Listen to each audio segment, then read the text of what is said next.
Bonjour, après un petit mois d'absence, me revoici pour de nouvelles vidéos concernant différents thèmes.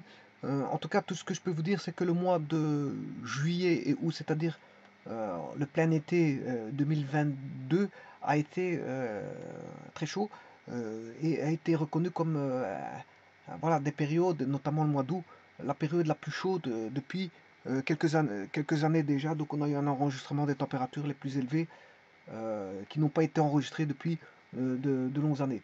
Voilà, c'est pour vous dire que ce mois d'août a été très chaud. D'ailleurs, on est le 31 août 2022 et que la température en ce 31 août est de 27 degrés.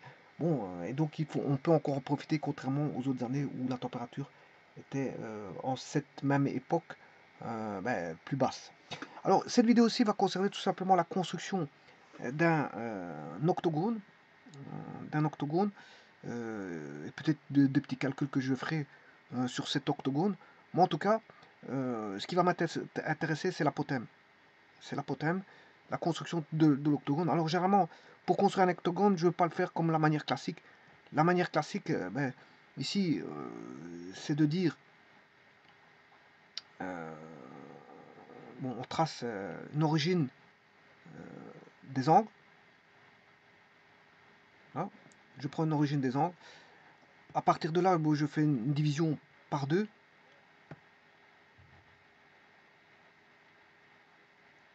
Là, j'ai divisé les angles. Bien sûr, je le fais passer par le centre du cercle. Et puis après, qu'est-ce que je fais? Je divise encore par deux les angles. Donc, je crée une médiatrice et puis, à partir de la médiatrice, je fais, bon, pour chaque cadran, une nouvelle bissectrice. Bon, il n'y a pas besoin de faire ça. On peut tracer directement. Une bissectrice suffit, par exemple.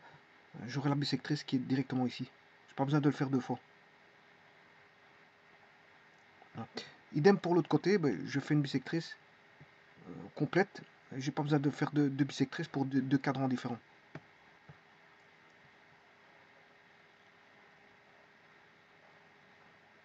Et là, qu'est-ce qui va se passer? Vous allez avoir un sommet, un deuxième sommet, un troisième sommet, un quatrième sommet, un cinquième sommet, un sixième sommet, un septième sommet et un huitième sommet. Vous avez 8 sommets. Et donc vous pouvez relier par des segments différents voilà, sommets pour construire votre octogone. Mais ici, je ne vais pas faire comme ça. Je vais pas faire comme ça. Et alors, bon, bien sûr, après, on peut construire l'apothème. Et là, vous venez de construire un polygone régulier convexe. Oui, convexe, pas concave. Il est convexe. Alors, régulier parce que tous les côtés sont tous identiques. Hein. C'est juste ça. Voilà. Voilà. Là, vous venez de construire un octogone. Moi, je ne vais pas faire cette méthode-là, bien sûr. Vous aurez compris que je vais avoir une autre. Je vais aborder une autre méthode pour construire voilà, comment on appelle ça, cet octogone. Sachez juste que qu'est-ce que c'est qu'un polygone? Polygone non convexe, bien sûr, ou concave, ce qu'on appelle concave, ce qui est le contraire de convexe. Hein. Ce qu'on appelle un polygone concave ou rentrant, désigne un polygone simple et au moins un angle rentrant intérieur, c'est-à-dire un angle dont la mesure se situe entre 180 et 360 degrés. Alors, c'est-à-dire, si je dessine un polygone irrégulier, bien sûr irrégulier, j'ai bien dit IR, irrégulier,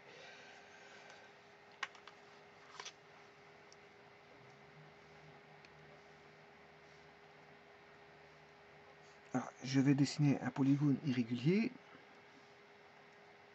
Bon, tout d'abord, un polygone, c'est une figure fermée. Je suis obligé d'avoir une figure fermée. Et il suffit d'avoir un angle rentrant comme ceci pour dire qu'il est non régulier. Alors, qu'est-ce que c'est? Ça a à voir avec les angles. Là, l'angle, il est inférieur à 180, inférieur à 180. L'angle intérieur, bien sûr.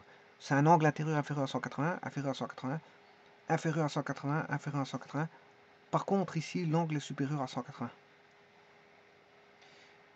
Et donc là, on a un angle intérieur, on en a ce qu'on appelle un angle rentrant. Et une fois qu'on a un seul angle rentrant, ben, le polygone, il est dit concave. Voilà.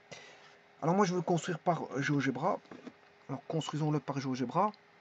Je construis pour ça un cercle. Bien sûr, je ne vais pas faire la méthode que je viens d'aborder. Je construis un cercle. Ici, bon, j'ai pris un cercle de rayon 5. Je place les points intéressants. Je crée le segment AB. Un troisième point. Voilà, je crée le segment BC. Les segments AC. Je peux faire une symétrie. Je peux même aller chercher. Ici, je vais chercher en attendant les milieux. Je vais chercher les perpendiculaires des milieux. Qui va faire l'intersection avec le cercle. Il y a deux intersections pour chaque. Voilà. Ensuite, je crée le segment BH, qui est le premier côté du polygone, le deuxième, le troisième, le quatrième, le cinquième, le sixième. Là, je remets un point. Je crée le segment, septième segment, le huitième segment, et là j'ai mon polygone. Maintenant, je vais créer le carré intérieur qui est inscrit au polygone. Et donc, c'est le carré circonscrit au cercle. Je peux aller chercher le milieu d'un des côtés. Voilà. Je mets l'origine et je trace, voilà, l'apothème. Ici, je viens de créer l'apothème. Bon, et l'apothème, bon, qu'est-ce que c'est que l'apothème? Par définition, c'est une droite qui est perpendiculaire ABC du centre d'un polygone régulier sur un de ses côtés. C'est juste une perpendiculaire à une base qui relie le centre du cercle. Voilà, et ceci c'est pour construire tout bonnement, voilà, l'apothème du, comment on appelle ça, de l'octogone.